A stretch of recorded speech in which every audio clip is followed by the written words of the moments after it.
From Cali to Tally, it's time to wake up. WarChant.com is your ultimate Seminole sports source, and this is Wake Up War Chant. Now here's WarChant.com's Aslan Hudjavandi and Corey Clark.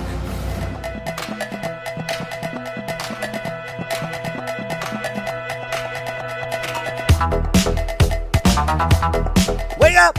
What up, everybody? Let's do it. Back at it. Corey and Aslan. It's Wake Up War Chant. Follow us on the Twitter machine. Wake Up War Chant, all one word. Follow Corey with an E _Clark. Leave your questions on the Tribal Council. We got the thread up for the Renegade Express. And always feel free to give us a call at 850-792-5730. Maybe we'll actually go and play one of the questions out of the voicemail box, because it's going to be an otherwise slow show because as of now it's a slow news day. But potentially, Corey, there might be some news coming around the bend. But before we get to that, how are you? I'm good, buddy. I'm good. Did you have a good weekend? Yeah, man, it was pretty sweet. Got to hang out with you, and Naira. The whole band got together for a little bit. That was cool. Yeah, got night, punched in the gut on Saturday, but what do you do? I think we just talked over each other there. But yeah, no, Friday was great. Saturday got punched in the gut. That kind of sucked. But Sunday was nice. Got to relax, hung out with the lady. Yeah. Saturday was a bummer, though. Good, buddy. Good. I'm glad. So, yeah, apparently, by the way, use the promo code WARCHANT30. We're already off to a really rousing start, but I promise you, join the family. It's worth it. Use the promo code WARCHANT30. Get 30 free days of access on WARCHANT.com, risk-free, no payment, nothing like that needed. Apparently, this guy isn't necessarily an insider, but apparently posted some sort of scoop that maybe, just maybe, the Randy Clements news might come down later today or on Tuesday, Corey. This is something that we've been kind of bracing for, but I think for it to officially come down would appease and relieve a lot of fans. But, hey, listen, man, like Alabama doesn't even have an offensive coordinator, and they knew they were losing their offensive coordinator for about a month, so it's happening everywhere. Chill out, everybody. Yeah, and plus, what's the rush? Why not wait till August?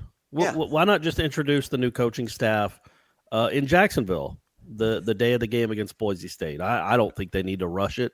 Make sure you get the right hire, right? Hey, Corey, this is something that we've been kind of bracing for, but I think for it to officially come down would appease and relieve a lot of fans. But, hey, listen, man, like Alabama doesn't even have an offensive coordinator, and they knew they were losing their offensive coordinator for about a month, so it's happening everywhere. Chill out, everybody. Yeah, and plus, what's the rush? Why not wait till August? Yeah. Why not just introduce the new coaching staff in Jacksonville the day of the game against Boise State? I don't think they need to rush it. Make sure you get the right hire, right? Shock the system. Just show up the day before the game. I'm your new coach. This is what we're doing. Let's go. Yeah.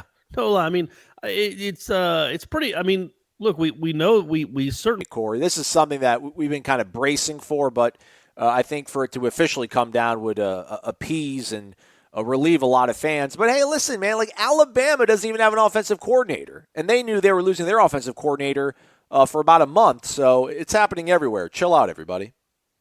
Yeah, and plus, what's the rush? Why not wait till August? Why not just introduce the new coaching staff in Jacksonville the day of the game against Boise State? I don't think they need to rush it. Make sure you get the right hire, right? Shock the system. Just show up the day before the game. I'm your new coach. This is what we're doing. Let's go. Yeah. No, I mean, it's pretty. I mean, look, we know we certainly think there are a lot of irons in the fire here, and there's going to be a pretty big shakeup. But so far, we only know one coach officially, right? We know one coach has been hired and one coach has been fired. And other than that, everything else is not official yet. So you have to imagine, now that the dead period is over and you want to go get some good football players, that whatever's been holding it up will be over this week, and they will actually name some assistants to be on this football staff. Yeah, that's a pretty good sort of assumption.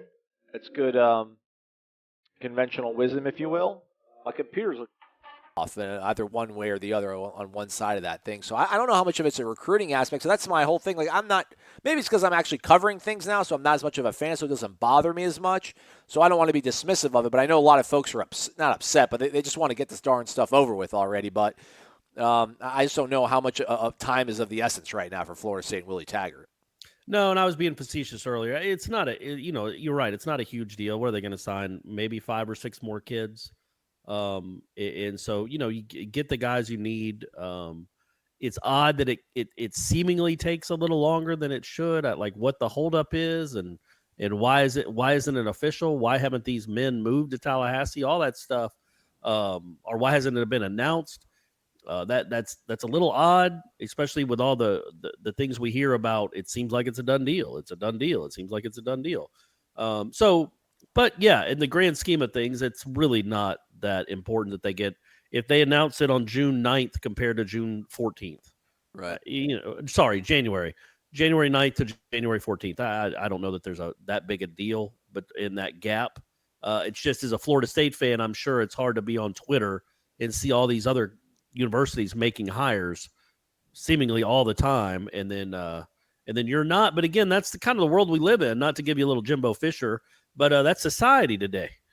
Everything, it's got to be fast. It's got to be instant. And on Twitter, it seems like, oh gosh, this thing has been 6 months in the making, when in reality it's been a couple weeks. It's not that big it hasn't been that big a gap. It's not even February yet. You still got 3 weeks until that national signing day. So it's not, time isn't really of the essence since you have that early signing period. Just, get guys in here. Yeah. I know I just spoke out of both sides of my mouth, but I don't care. That's what I'm best at. Well, I think it's frustrating because, like, being intelligent human beings, like, we realize these guys are coming. It would be nice if they would just, triggers would start getting pulled, contracts would start getting signed, and guys would start moving, because we know that the staff from 18, just the one addition and the one or the two defections when you count Walt Bell, that's not going to be what this team's going to look like. That's not going to be the staff going out there during spring football. So get it together already. But I mean, with all the variables in play here, if, for example, a guy like Dugans, he's still on the payroll at Miami. Like, he got fired, and it wasn't with cause. You didn't do anything crazy. I mean, it was all because of on-field performance sort of stuff. So if they fire you because they don't like your record, they still have to pay you money. So I'm sure some of it is trying to figure out, okay, we can bring you in.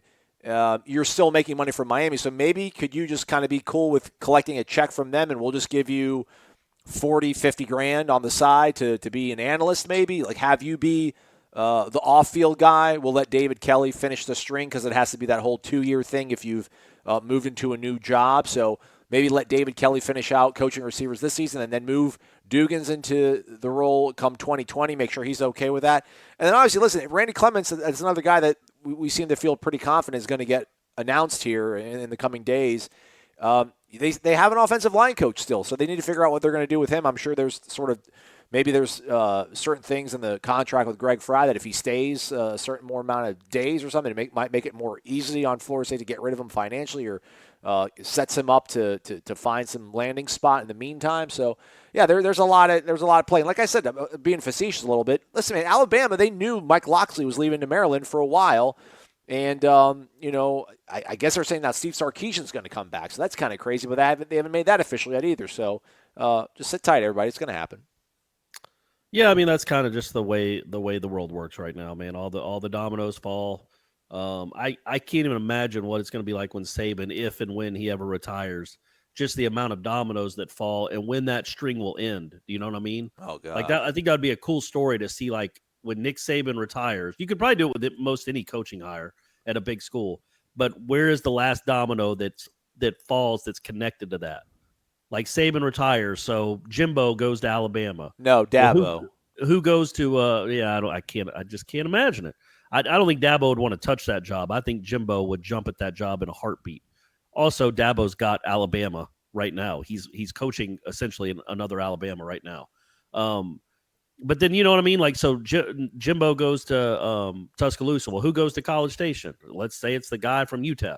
Then who goes to El Paso, and just on down the line until it somehow probably reaches like Saginaw State. I think that'd be a pretty cool story. Yeah. I hear you. But, or a book. But anyway, we got plenty of time to talk about football, Aslan. I know you're not a hoops guy, but even you have to admit that crowd, like, I know it was a heartbreaker, and I tweeted as much after the game, but man, that was about as fun an atmosphere. Again, I wrote about even before the game that it felt like it was a culmination of everything Leonard had done in 15 or 16 years. And could he have accomplished more? Sure, absolutely. I'm not saying he couldn't have, But he's done a really nice job at Florida State. They are a very good program now. And for that crowd to be that invested and that engaged and that loud I know it was a heartbreaker, and it would have been so much better if they could have held on to that rebound or, heaven forbid, guard the kid and won the game. But man, what a neat setting that was, right? You could appreciate that. I mean, I've never heard it that loud. I know you haven't been going to games as long as I have, but that was a once in a generation type atmosphere in that place. We're going to talk about the aesthetics, the audio, the sound from an arena after a loss when we got football on the agenda, Corey. Is that what you're trying to do to me right now? I don't feel like it's January 13th, man, and we cover a 5-7 football program, and we're talking about an offensive line coach that it hasn't been official yet. We got plenty of time, buddy. Okay. We got 8 months to talk about Randy Clements and Dugans and McGriff or Buckley or whoever. Yeah. That was I really do. I think most Florida State fans were really invested in that game, and I think it felt, I don't know that there's been a lot of gut punches in for Florida State fans when it comes to basketball. It's kind of like, well, I hope they do well. All right, they're good. This is awesome. Yeah. I think they were pretty upset by the Michigan game. I just think that was a heartbreaker. But it was a really cool atmosphere. It was a cool game, and it kind of proves where Florida State is right now. And if they get hot at the right time, look, they could lose in the first round of the tournament, or they could get to the Final Four. That legitimately, I think you walk away from that game saying, all right, if they play well and could actually knock down some shots, they can beat anybody in the country. Yeah, no, I mean, I think that game was perfect in terms of, obviously without the result going the way it is, but Florida State hung tough early on. I mean, they came out the gates hot, and then it looked like there was going to midway or 3/4 of the way through the first half, it felt like they could maybe even get blown out of their own gym. But then they kind of go on a little bit of a tear. I think 8-0 run or so to end the first half, and then it just the second half, it just felt like it was lead changes or the game would keep getting tied. Like in that last 5 minutes, that place was electric. I mean, it was. You're down on the floor. They had me up in like the auxiliary overflow media, like kind of on the first concourse level. So I had a good sort of view of the student section behind the band and everything. It was electric, man. And even Kay said that. Krzyzewski said pretty much the same thing afterwards. That that was a great college basketball environment. And man, that's a really good team, Florida State. And I know they didn't have Zion for most of the second half. So maybe you can't feel as good about it as you want to, but you're going to lose the game. Like, I don't know. I feel like the fact that he did get wide open, Reddish, was just like, okay. Because it would hurt more if Trent Forrest had a hand in his face the whole time, and he takes a step back and he's fading away from like 30 feet and knocks down a three-pointer to win the game. Like that's a real big gut punch. But when you saw it happen, like he's wide open, at least from my angle, I'm just like, there's no way he's going to miss that. And he goes in, you're like, so close. So close. Yeah, and I think the bigger deal was not grabbing the free throw rebound. I mean, if Kofor can hang on to that thing or throw it off the Duke kid, the game's over. I mean, you're going to get fouled with 2.5 left. Even if you miss the free throw, they got to go 94 feet in 2 seconds. So you've essentially won the game. Obviously, in hindsight, it'd been better off if Barrett would have made the free throw to tie it up. At least you're guaranteed of overtime. It just didn't work out. But I think what I wrote about after the game, what should be encouraging, is that, it wasn't like Florida State played incredibly. They had 17 turnovers. They were really sloppy in the first half, had 11 in the first half alone, a lot of them unforced. They took some really bad shots that they don't normally take, just hoisting up threes and kind of playing hero ball. They just seemed like a little bit overwhelmed by the moment in the first 8 or 10 minutes. Right. Then they got their feet set, kind of answered back. Even before Zion got hurt, they were answering back. Playing much better defensively, and made it a game and kind of proved to them, like, look, and I wrote, normally when Florida State beats Duke or hangs with Duke, it's because they shoot really well from three or Duke doesn't. But no, Florida State was shot 32% from three. They were 8 of 25, and Duke was almost 50%. And Duke this year, unlike other years, they're not a very, very good three-point shooting team. The Barrett kid and the Reddish kid both shoot under 34%. But in that game, they were 9 of 15. I mean, that just sometimes happens. Great players And they're both great. I think Reddish actually is going to be a very good shooter at the next level. You can tell he's got a really nice shot. You don't want to leave him open. He'll knock that down. But, in another thing, yeah, they didn't have Zion, but it's not – they actually played better in the second half. And I think it's because Barrett and Reddish knew they had to. I don't know if they play differently with him on the floor, with Zion on the floor, but it's not like they were wanting for shots or they were struggling because they didn't have their best player. Man, those guys really picked it up. And what a luxury. Oh, man, my number 1 overall pick is out of the game with a bad eye. Well, thankfully, I got the number 2 overall pick and probably the number 4 overall pick still on my team. And they're both playing really well. It was kind of unlucky for Florida State, but even then they were right there to win the game. I think the game tonight against Pitt, I don't know if I should say this or not. I would be really surprised if they won. That was such a heartbreaker. And I talked, last week, I think I talked about, how Florida State had to play Florida right after the wide right. And that was a heartbroken team. I can't envision a scenario where Florida State comes into this game jacked up and energized and ready to go. It's just human nature. And they aren't talented enough to not play hard and still beat an ACC team, maybe besides Wake Forest. So if they play just a step slow, if they're a little lethargic, if they keep shooting like they've been shooting, I fully expect them to probably lose this game or at least be down to the wire when it could go either way. But I still think overall, even if they lose that game, they're 1-3 in the conference, they're 13-4 overall. But we've seen the ceiling, and they'll have 4 or 5 days before they have to play it again. They can get reset, and I think it really sets up for a nice run at the end of the year.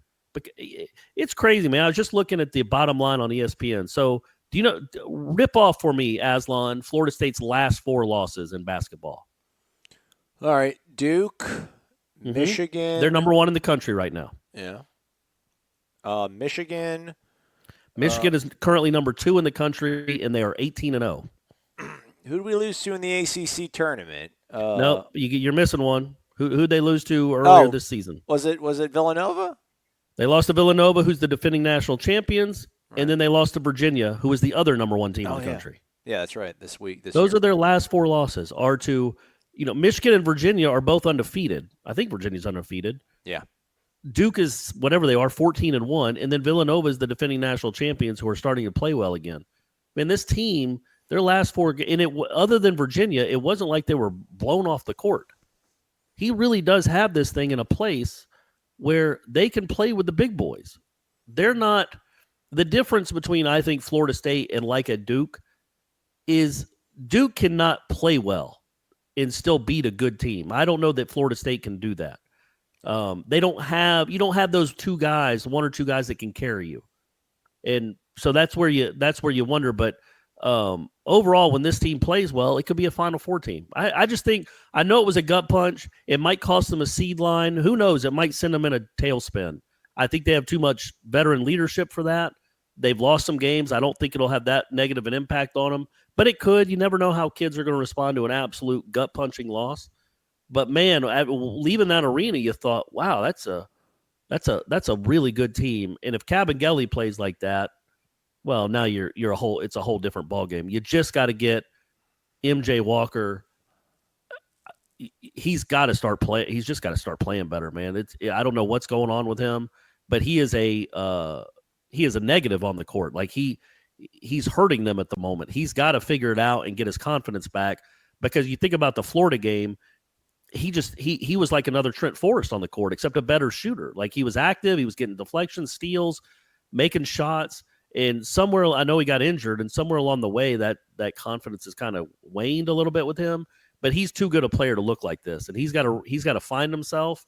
And if he does, he could be the wild card, because Kofor's good, Mann and Forrest, they're not 100% healthy, but they're certainly good. Cabangeli, I mean, that was a coming out party. I think you could tell I was excited about that. It was just a fun game to watch. It was really neat.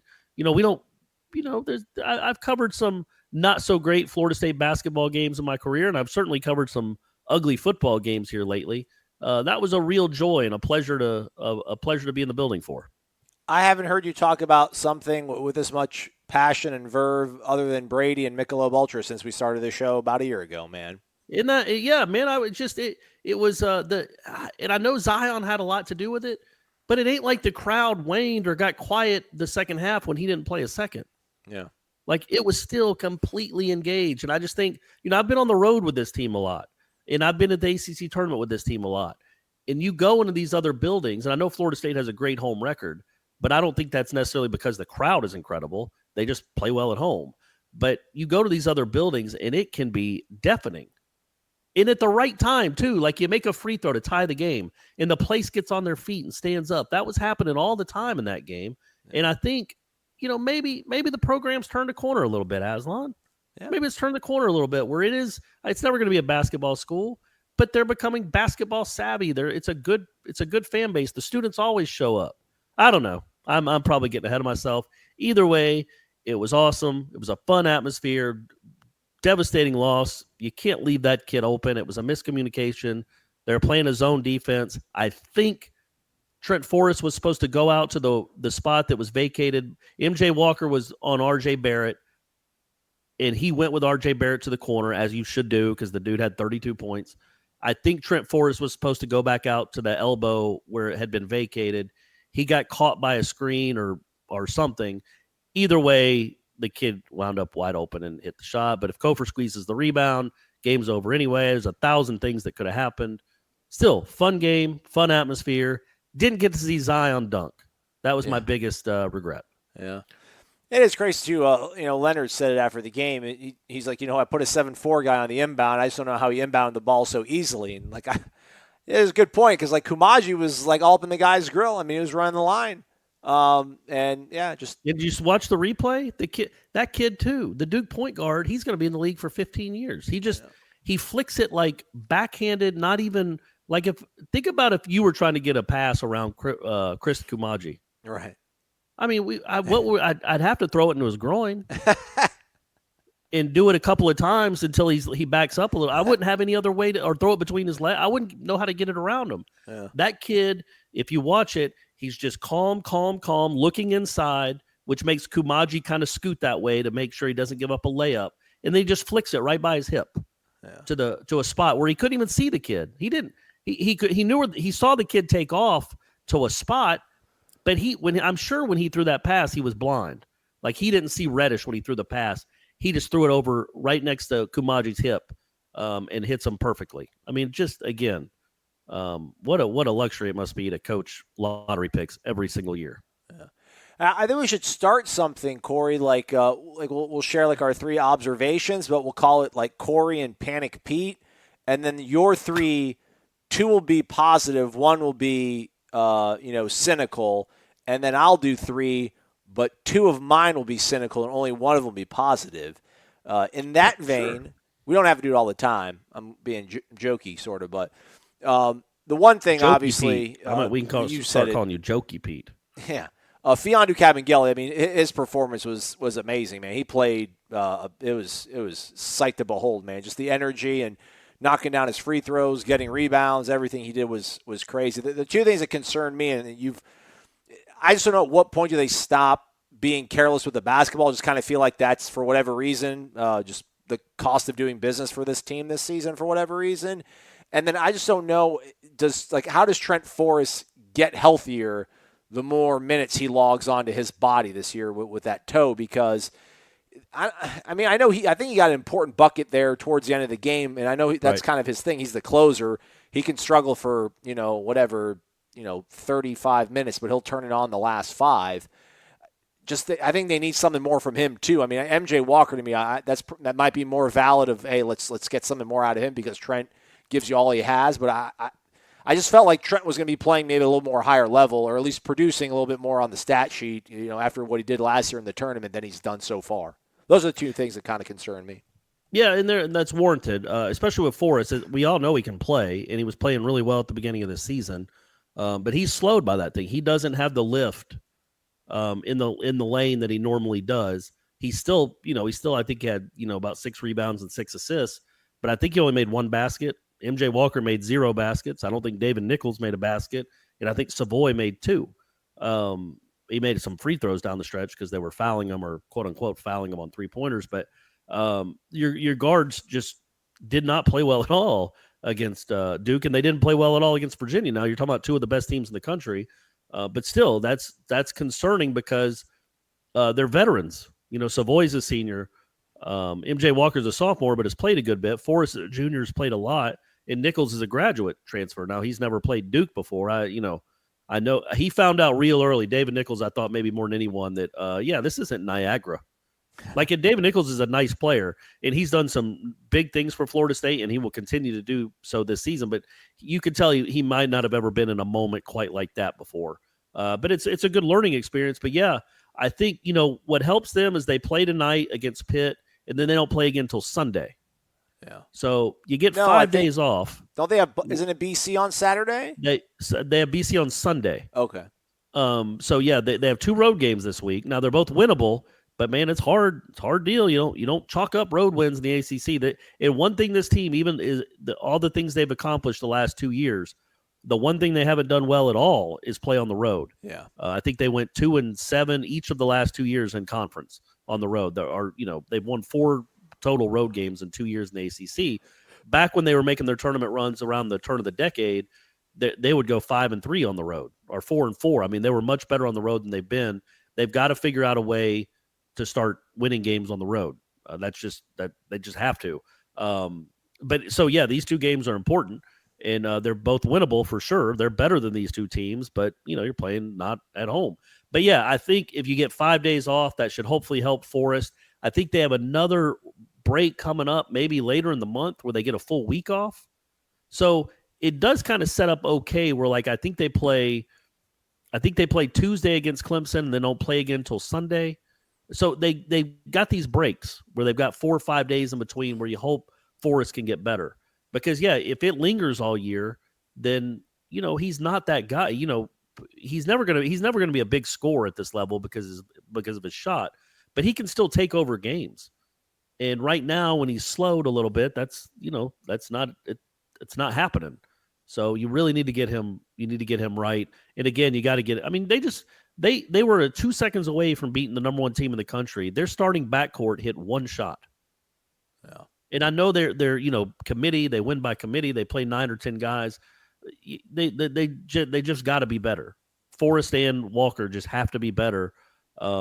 Because you can't count on Cabangeli and Kofor to combine for 45 points every night. That's not going to happen. So the guards got to start, picking it up and playing better. Yeah. All right. Winding things down on the day.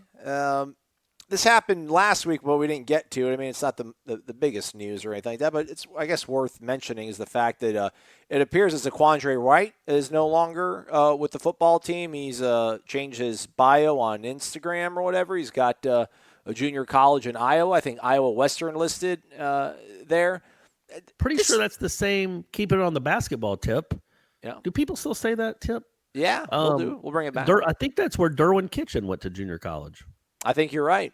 Iowa Western Community College, yeah. I believe. That's what it says on his bio on Instagram. Right. There's been no official announcement by Florida State, but it has because I wrote a little something on the site on Friday.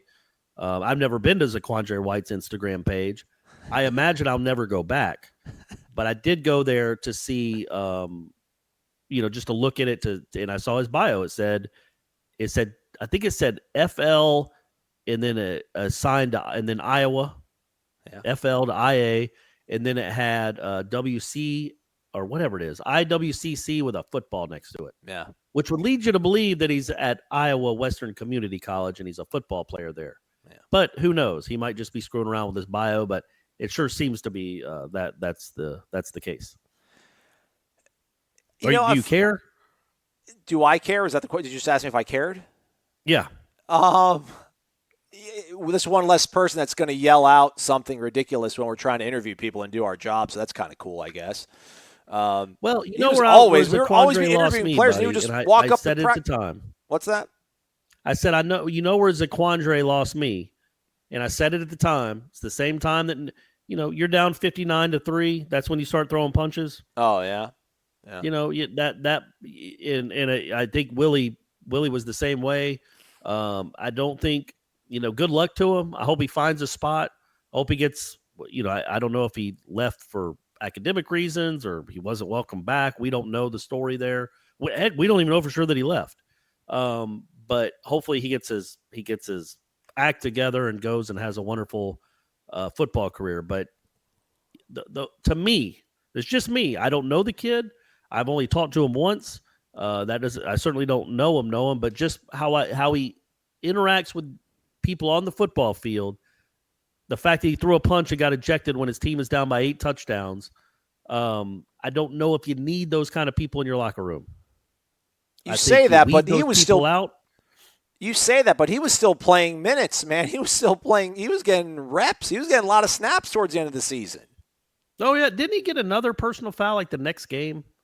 I don't know, but he was getting significant playing time at linebacker, and almost like I want to almost defend him here. And it's, for so long I think, and I hate it now in hindsight. I would always stick up for management. Like when it be player versus management, I kind of stick up for the management. In this regard, you have a kid who came to Florida State to play running back. And I don't know how the conversation went with him and Willie about the move to linebacker, but obviously something along the lines of, listen, if you want to play this year, it's probably not going to be at running back, so why don't you help the team and do linebacker? And the kid does it, and they give him all this playing time, and then either he doesn't get to move back to running back, so he's like, all right, I'm out of here, or they're like, well, you know what, it's not going to work out either way, so a kid's got to go and relocate now to wherever the heck Iowa Western Community Colleges. So that's kind of a bummer. But, I mean, yeah, this doesn't affect the trajectory at all, obviously, of Florida State's team. But just something I feel is we don't know, like, if it was academic reasons, if it was we don't know. If it's academic reasons, again, you got to get that kind of stuff out of the pro. I think that's what Willie's trying to do. Yeah. And, again, you watch that kid. But he's playing the guy, though, Corey. Like, if he's got grade issues, you know about it in November – and you're still playing him significnesignificant snaps? Because that's why I don't want to speculate on that. I hear what you're saying. I also think, man, who were they going to play? They can't play the eraser because he was never healthy. I guess Brown was never really healthy. They didn't have a ton of options. Yeah. So you got to put somebody on the field. That's true. But again, the two kids that got kicked out of that game at Clemson are, one had used his eligibility anyway, but neither one of them are going to be back on the football team. I don't think that's a bad thing. I'll be diplomatic and say I don't think it's a bad thing that the two players that were kicked out of the Clemson game are no longer on the Florida State football team. Wasn't there a game where Zaquandre, on the sideline, was lecturing one of the players? Somebody had a bad play. I don't know if they were on offense or defense, or maybe I should have brought Ira on. Ira remembers all these sort of things. Ira doesn't even watch the games. He just looks at the sideline. I could have sworn there was one game where Zaquandre was like, I think lecturing might be maybe not the right with the verb to use there. He was maybe yelling at. They're having a conversation. I don't want to say. I don't know if they're yelling. I'm up all the way up. I'm in a hermetically sealed press box, 100 feet in the air. So I don't want to say that. But it was kind of odd to see him trying to tell somebody that they screwed up. It's just like, oh, here we go. This is where we're at right now. But anyhow, that was 2018, man. Full bore ahead. 2019 is going to be good times. Can't wait to see how many games Iowa Western wins this year too. Yeah. All right. So who else? So you're going to keep tabs, obviously, on North Carolina because of you want to see how your boy Sam Howell does. Yeah. How many records he breaks? Maybe obviously, we're going to keep tabs on UMass. Okay. Maybe even NC State. See how if Bailey Hockman's in there at all. Yep. The Baylor. Because he bails on his anyway. Easy. Texas A&M, obviously, always keeping up with Tennessee because of Jeremy Pruitt and Charles Kelly. Okay, I think Chris Winke's there. We got a lot of programs to pay attention to other than just Florida State. Yeah, I want to leave, but I have to mention this, or else I'll probably forget about it. And don't go too long on replying, so we can get to sleep. Get out of here. For so long during the last decade, I was always of the belief that Florida State just had a really subpar coaching staff.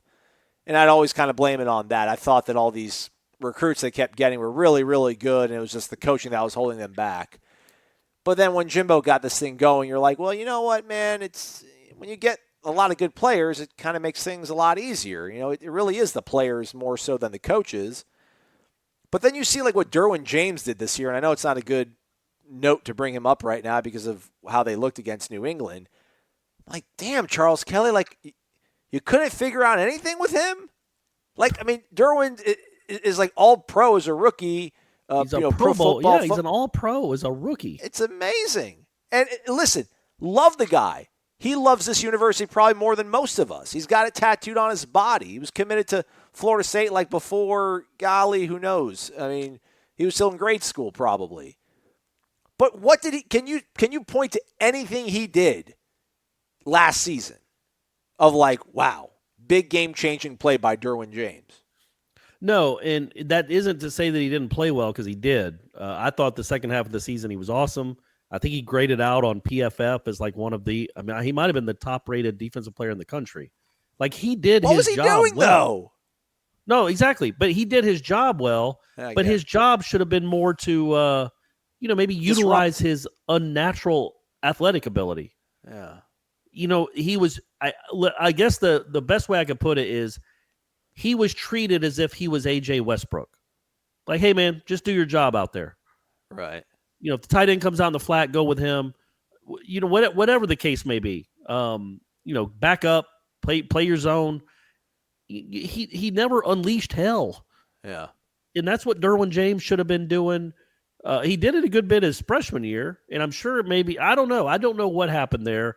But, yes, he very rarely made any sort of game-changing – I don't know that he ever made a game-changing play as a junior at Florida State. That is, again, he was good, really good, but he wasn't.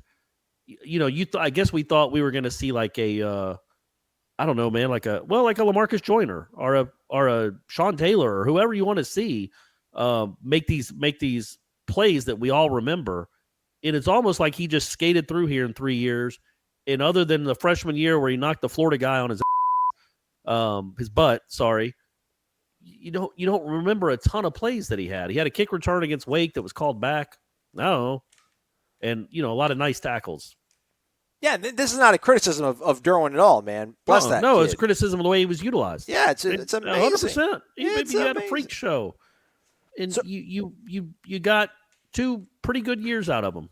But, he didn't change the course of the season at all. Listen, Corey, if you can have Derwin James out there and have him do his job and then leave it to 10 on 10 football, you got to do it. Just as long as you get because one guy the other 10 guys are really good too. So just take Derwin, say, hey, this is what you do. They're probably not going to run at you because they're not dumb, but you just sit almost as a decoy. Yeah. Like, let's see if they pick on Tavares McFadden or our other safety. Let's see if they go after Nasruddin or our linebackers. I bet they won't, but they did. But yeah, it's funny though. Like I think Alabama had like 7 juniors declare for the draft. Sounds right. Which is a record, and that's 12 over the last 2 years. And then you look at Florida State, and when I bring this up because you talked about coaches and players, how many they have? 1, right? Yeah. So in those classes, when you go back and look at the 15 classes and the 16 classes, the guys that would be eligible to go pro this year, Florida State wasn't ranked that far behind Alabama in those recruiting rankings. Yeah. And yet one of them has 7 going pro. The other one has 1.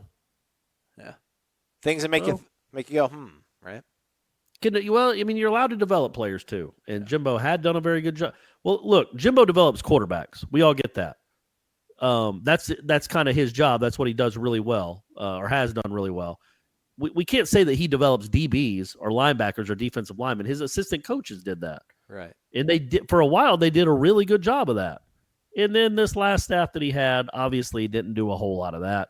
And now you've gone from 29 being drafted in a 3-year stretch to 9, 11 maybe, and 8 of them after the 5th round. Florida State is 2009 Florida State again. Yeah. But hey, man, the quickness. 2019, though, I mean, just think about it. You're going to have healthy linebackers like Emmett Rice and Amari Gaynor, and you're going to have a new voice in the offensive meeting room, obviously, with Kendall Briles, probably Randy Clements, probably even Ron Dugans at some point.